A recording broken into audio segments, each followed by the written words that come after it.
Olá pessoal, bom dia. Vamos para a leitura do nosso dia. Nós estamos no dia 137. As escrituras do dia hoje vai ser 1 Samuel capítulo 20, do versículo 1 ao capítulo 21, versículo 15. Depois vamos estar lendo João capítulo 9, versículo 1 ao 41.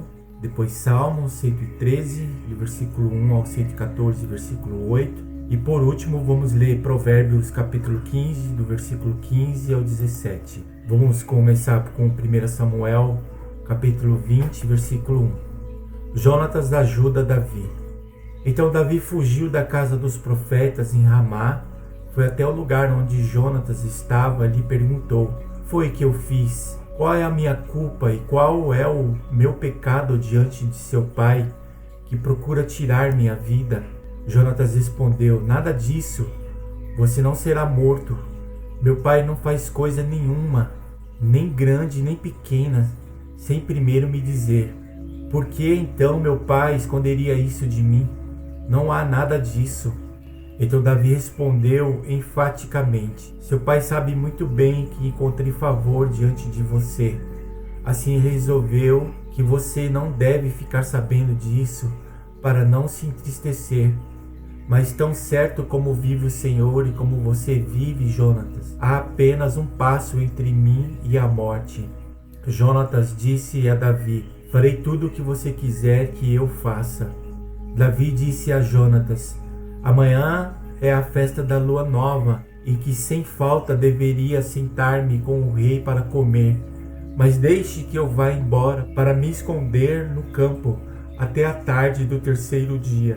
Se o seu pai notar a minha ausência, diga o seguinte: Davi me pediu muito que o deixasse ir a toda pressa a Belém, sua cidade, porque lá será oferecido o sacrifício anual para toda a família. Se ele disser está bem, então este seu servo terá paz. Porém, se ficar com muita raiva, saiba que ele já decidiu me fazer mal. Use, pois, de misericórdia para com este seu servo, porque você me fez entrar em aliança no Senhor com você. Mas se sou culpado, mata-me você mesmo, porque você me levaria a seu pai. Então Jonatas disse: nada disso. Se eu de algum modo soubesse que o meu pai está determinado a fazer esse mal sobre você, acha que eu não avisaria você? Então Davi perguntou: quem irá me avisar se por acaso o seu pai lhe responder asperamente? Jonatas respondeu: venha, vamos ao campo. E eles foram. Jonatas disse a Davi: o Senhor Deus de Israel seja testemunha. Amanhã ou depois de amanhã, a estas horas, sondarei meu pai. Se houver algo favorável a Davi, eu lhe mandarei dizer.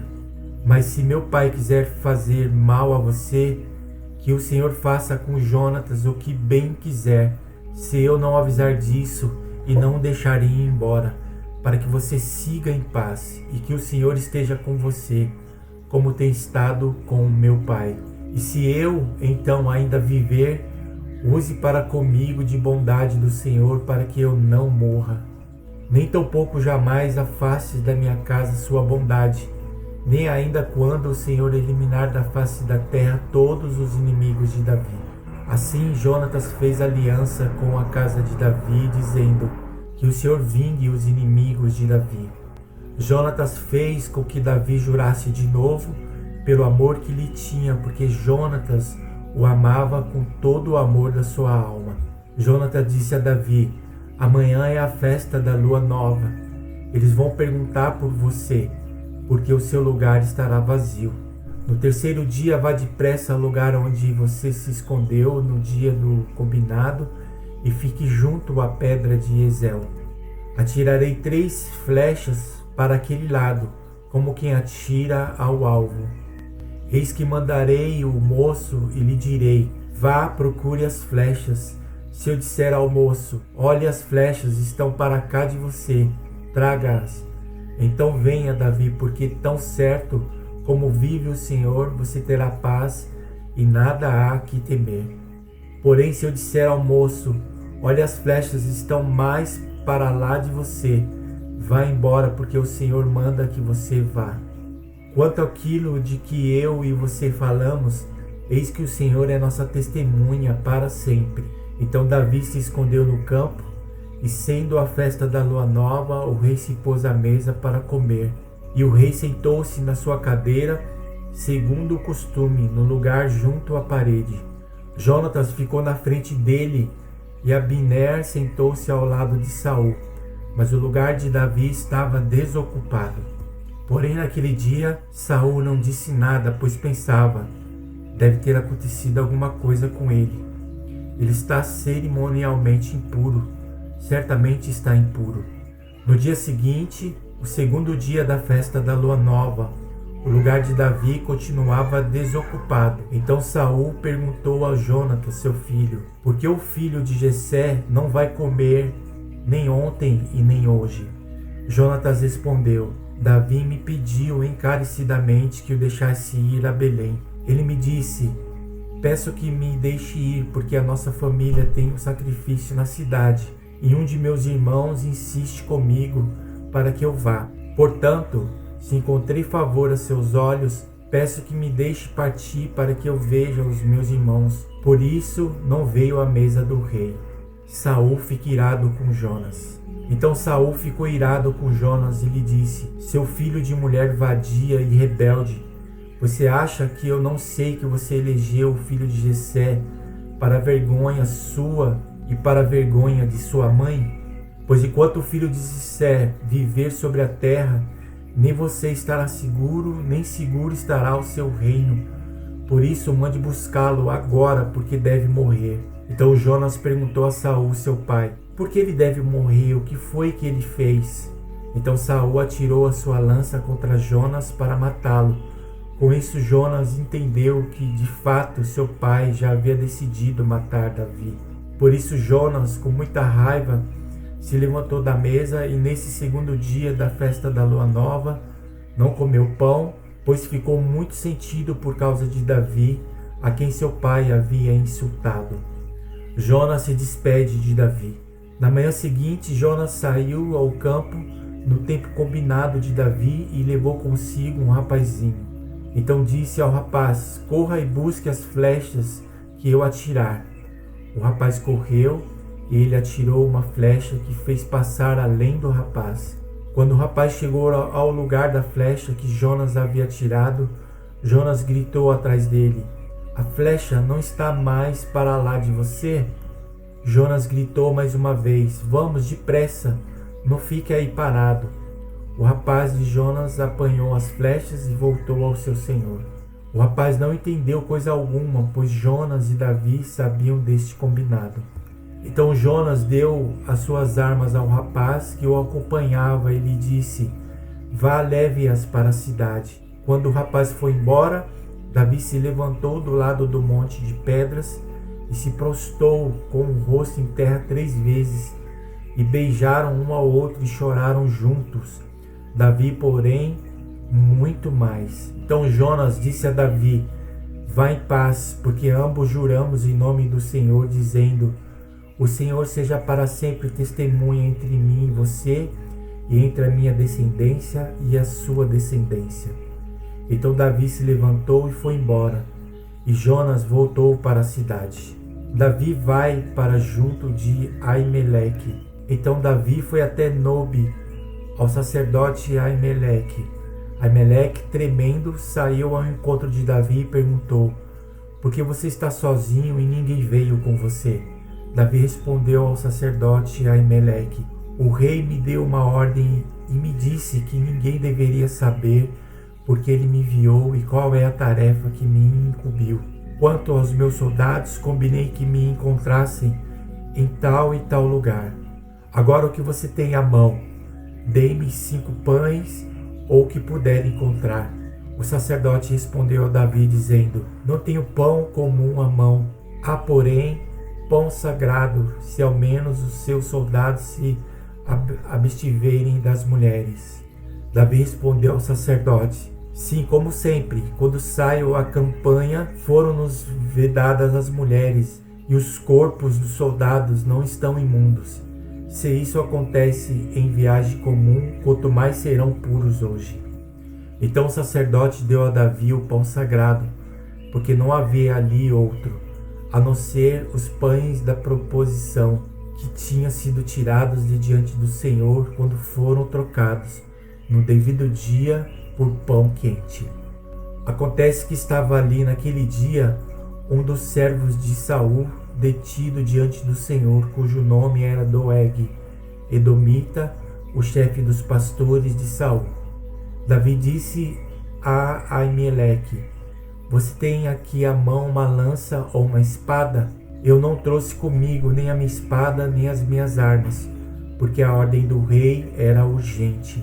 O sacerdote respondeu: a espada de Golias, o filisteu, a quem você matou no vale de Elá, está aqui, enrolada num pano atrás da estola sacerdotal. Se quiser levá-la, leve-a, porque não há outra aqui, a não ser essa.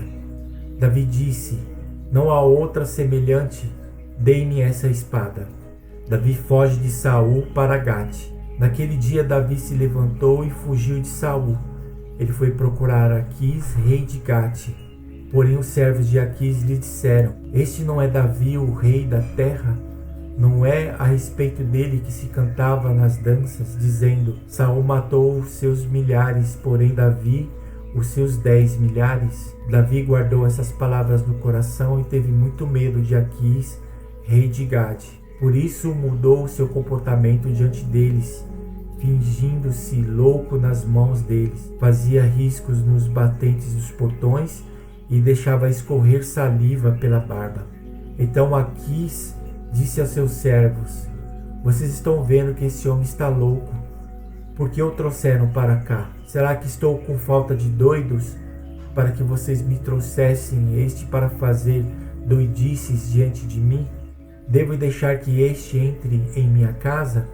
Agora vamos ler João 9, versículo 1 ao 41. A cura de um cego de nascença. Enquanto Jesus caminhava, viu um homem cego de nascença. E os seus discípulos perguntaram: Mestre, quem pecou para que este homem nascesse cego? Ele ou os pais dele? Jesus respondeu: nem ele pecou, nem os pais dele, mas isso aconteceu para que nele se manifestassem as obras de Deus. É necessário que façamos as obras daquele que me enviou enquanto é dia. A noite vem quando ninguém pode trabalhar. Enquanto estou no mundo, sou a luz do mundo. Depois de dizer isso, Jesus cuspiu na terra, fez lama com saliva e com a lama untou os olhos do cego. Então disse ao cego: vá lavar-se no tanque de Selió. Selió quer dizer enviado. O cego foi, lavou-se e voltou vendo. Então os vizinhos e os que antes o conheciam de vista como um mendigo perguntavam: não é esse o que ficava sentado pedindo esmolas? Uns diziam: é ele, outros: não, mas se parece com ele. O homem dizia: sou eu. Então lhe perguntaram: como foram abertos seus olhos? E ele respondeu: o homem chamado Jesus fez lama, passou nos meus olhos e disse: vá ao tanque de Selió e lave-se. Então fui, lavei-me e estou vendo. Eles perguntaram: onde está ele? Respondeu: não sei. Os fariseus interrogam o cego. Levaram aos fariseus aquele que antes era cego.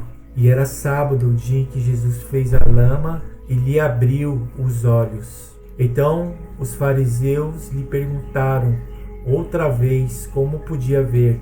Ele respondeu: ele pôs lama sobre os meus olhos, lavei-me e estou vendo. Por isso alguns dos fariseus diziam: este homem não é de Deus, porque não guarda o sábado. Mas outros diziam: como pode um homem pecador fazer sinais como estes? E houve discussões entre eles. De novo perguntaram ao cego: o que você diz a respeito dele, uma vez que lhe abriu os olhos? Ele respondeu: é um profeta. Os judeus não acreditaram que ele tinha sido cego, que agora podia ver, enquanto não chamaram os pais dele. E lhes perguntaram: é este o filho de vocês, que vocês diziam que nasceu cego? Como é que agora ele está vendo? Então os pais responderam: sabemos que este é o nosso filho e que nasceu cego, mas não sabemos como agora está vendo, e também não sabemos quem lhe abriu os olhos. Pergunte a ele, pois já tem idade e poderá falar por si mesmo.